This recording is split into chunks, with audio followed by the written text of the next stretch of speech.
Ito ang balita ngayon. VP Sara Duterte sinampal ng ebidensya ang mga kasinungalingan ni DepEd Undersecretary Gloria Humamel Mercado. Dapat siguro kung mag-akusa siya ng ganyan, dapat may papel siya. Tulad ng ako, pag inaakusahan ako, pag sumasagot ako, binibigay ko yung papel. Gloria Mercado is a disgruntled former employee of the Department of Education. She was let go because of loss of trust and confidence sa Office of the Secretary. Itinanggi ni Vice President Inday Sara Duterte na binigyan niya ng 50,000 pesos si dating DepEd Undersecretary Gloria Mercado sa loob ng 9 na buwan. Sinabi ni VP Sara na nilet go si Mercado dahil ginamit niya ang DepEd para humingi ng donasyon mula sa pribadong sektor na nagkakahalaga ng 16 million pesos nang hindi niya nalalaman. Una niyang ginawa, hindi ko alam kung anong nauna, pero naka-strike 2 siya sa akin. Ang una niyang ginawa, nag-solicit siya ng 16 million pesos sa isang kumpanya on paper using my name without any authorization from the Department of Education. Sa ikalawang pampublikong pagdinig ng House Committee on Good Government and Public Accountability hinggil sa umano'y maling paggamit ng pondo ni Vice Presidente Sara Duterte, ay ibinunyag ni dating DepEd Undersecretary Gloria Humamel Mercado ang mga buwan ng bayad di umano mula kay VP Sara Duterte. Nakatanggap siya ng sobre na naglalaman ng 50,000 pesos bawat buwan mula kay dating Education Secretary at Vice President Sara Duterte simula nang siya ay gumanap bilang pinuno ng procuring entity, ang HOPE. Ma'am, kanina po binanggit po ninyo dito na sa inyong affidavit. Ito po ba yung affidavit na binabanggit po ninyo, na pirmado po ninyo? Dated 25th of September 2024? Yes, Mr. Chair. Okay. Ito po yung pirma ninyo na nakalagay po sa taas ng Gloria Humamel Mercado. Pirma po ba ninyo ito? Yes, Mr. Chair. Okay. So alam naman po ninyo at ito po ay under oath. So Yes, ibig Mr. sabihin po nito at kanina rin po kayo po ay nag-take ng oath. So lahat po ng sasabihin ninyo po dito ay dapat pawang katotohanan lamang. Tama po ba? Yes, Mr. Chair. Okay. So sabi po ninyo sa paragraph 4, between February 2023 to September 2023, I received a total of 9 envelopes labeled HOPE. My current position in DepEd during that time. Concurrent. Ano po? Tama po ba? Concurrent position. Yes. Your Honor. So tama po ba itong sinabi ninyo? Yes, Okay. Mr. Ano po Chair. yung laman nitong siyam na envelope na to? It's 50,000 pesos. 50,000. So, 50,000 times 9. So, for 9 months, ilang buwan po kayong naging HOPE? 9 months? May I explain that? Yes, please. I've been receiving that envelope, but I never opened it while I was at DepEd. Okay. Some of my friends, when I left, they saw that those envelopes still intact, not opened. So I actually didn't know how much money there was in each of the envelope. But how did you know na pera po ang When I laman? retired already, I was asking for an exit call so I could You were return asking for? for an exit call when I was leaving already DepEd because I wanted to return those envelopes, but I wasn't able to have that exit call. I wasn't able to return, but so I sought some advice, and they just advised me to donate it to a non-government organization, which I did. And that's the only time that I opened those envelopes in front of the people that I was donating it. And it was 50,000 per envelope. So, 50,000 times 9. It's 450 po. And 450. They issued me a receipt for that 450. Okay. Sino po nag-issue ng receipt? Yung the one who, It's an The one it's na... an NGO that I Okay, donated so yung the money. pinag-donate po ninyo. Yes. Do you have that receipt? Yes, sir. Thank Yes, you. sir. Can we Yes, have a Mr. copy Chair. of the receipt, yes, ma'am? Mr. Chair. Thank you po. So, buwan-buwan po, nakakatanggap po kayo ng 50,000 at sinasabi po netong si Assistant Secretary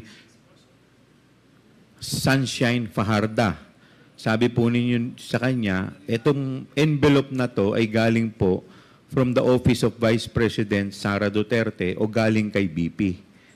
So, ano po ba ang trabaho nito ni Assistant Secretary Sunshine Fajarda?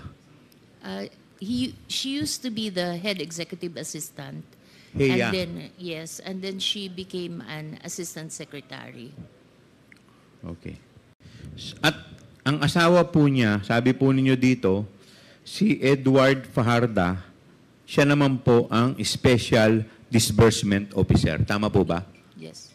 Okay. So, ibig sabihin po, itong mag-asawa po, si Sunshine Fajarda at si Edward Fajarda, ay very close po talaga sa Vice President. Tama po ba?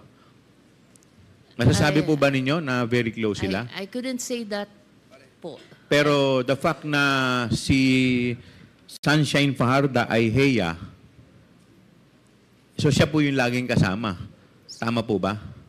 If you're the Heya, you're usually the one who has trust and confidence from the Yes, president. trust and confidence. So ang ano po ba yung mga trabaho kadalasan ng Heya?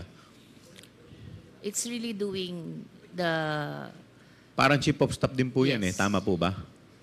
So pag dumating na si Heya at may sinabi pong instruction sa inyo, parang ang kausap na rin po ninyo yung boss. Tama po ba?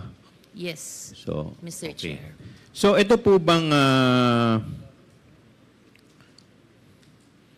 so tuwing nagpupunta po siya sa inyo, sabi ninyo 9 months. Sunod-sunod nagbibigay po siya ng envelope na may laman pong 50,000. Tuwing nagpupunta po siya sa inyo, sinasabi po niya galing kay VP. Tama po ba? Kami po yung umaakyat sa Umaakyat kayo. Office of the Secretary. Saan po kayo umaakyat? Saang office po? Sa Office of the Secretary. Kasi that's where she holds office. Sa office ni Assistant Secretary Fajarda. Yes. Okay. Yes, Chair. By the way, ito po bang opisina po niya? Gaano po ito kalayo sa opisina ni BP Sara? The same Office. So, ibig sabihin, isang opisina lang po silang dalawa. Okay. Pero kasi normally po, yung USEC ang nagpapatawag ng ASEC Tama po ba? Tama po ba? Kasi mas mataas po yung USEC kaysa sa ASEC But this time, yung ASEC po ang nagpapatawag sa USEC. Tama po ba? Yes, Chair. Okay. So, yun po hindi naman normal. Kasi normally talaga, ang boss ng ASEC, yung USEC. Tama po ba? Okay. So, the fact na kayo po ay pinatatawag ng ASEC, ibig sabihin po talaga, talagang very close. At talagang parang very close siya sa secretary. Tama po ba? Parang alter ego po siya. Okay. Yung, pakidescribe nyo nga yung opisina ng Office of the Vice President at saka ito pong opisina ni Assistant Secretary Sunshine Fajarda. Ano po ba yan? Kunyari, halimbawa, ito po, isang opisina to. Meron lang po ba siya doong table o meron din siyang sariling opisina doon? May sarili siyang... May sariling opisina. So, para siyang chief of staff doon. Okay. Pero lahat yan under ng Office of the Secretary. Kasi normally po, ang mga may opisina lang po doon, USEC. Tama po ba?